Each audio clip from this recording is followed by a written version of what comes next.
Dulu ada banyak orang berpikir sekolah teologi tidak penting, yang penting urapan roh. Itu terjadi. Itulah sebabnya dulu saya juga tidak mau sekolah teologi. Karena saya sudah berkhotbah dari kelas 2 SMP dan kelas 1 SMA saya sudah bisa khotbah KKR dan khotbah saya lebih bagus dari banyak pendeta. Maka saya pikir untuk apa saya sekolah teologi?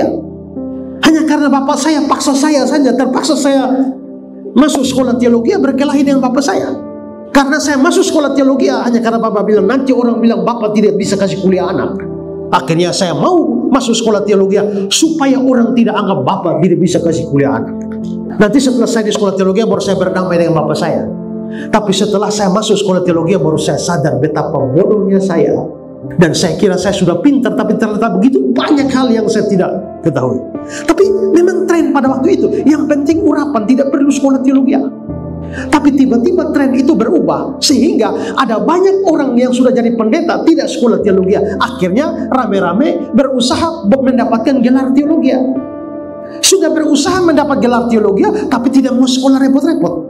Kalau bisa yang kilat saja. Karena itu sudah bayangkan, saya pernah mengajar satu sekolah teologi, program S2. Saya kira saya juga salah karena saya masih S1 kok ngajar S2. Ya, ngajar program S2.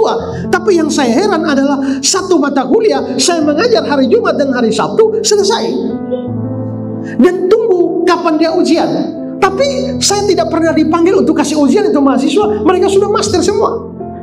Dan sampai hari ini pun saya kira asal saudara mau bayar sudah bisa dapat doktor teologi.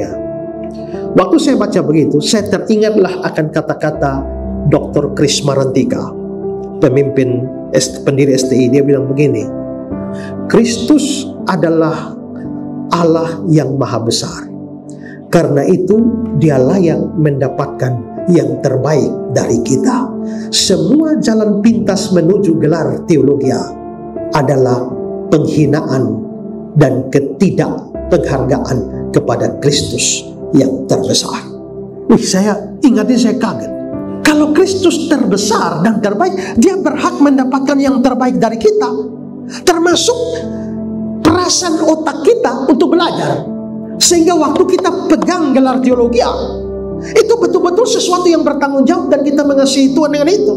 Tapi semua jalan pintas supaya dapat gelar teologi, itu sama dengan memberikan kepada Tuhan yang buruk, yang jelek, dan itu penghinaan. Maka pendeta Stephen Tong bilang, berilmu tapi tidak bergelar, sayang sedikit. Bergelar tapi tidak berilmu, malunya segudang. Dan itu kan yang bikin kacau kekristenan kan? Karena yang kacau balau, yang baingau, orang Kupang bilang, baingau yang kacau balau semua itu yang bicara teologi sembarangan, itu kan dokter semua. Dan itu tidak memberikan yang terbaik bagi Kristus.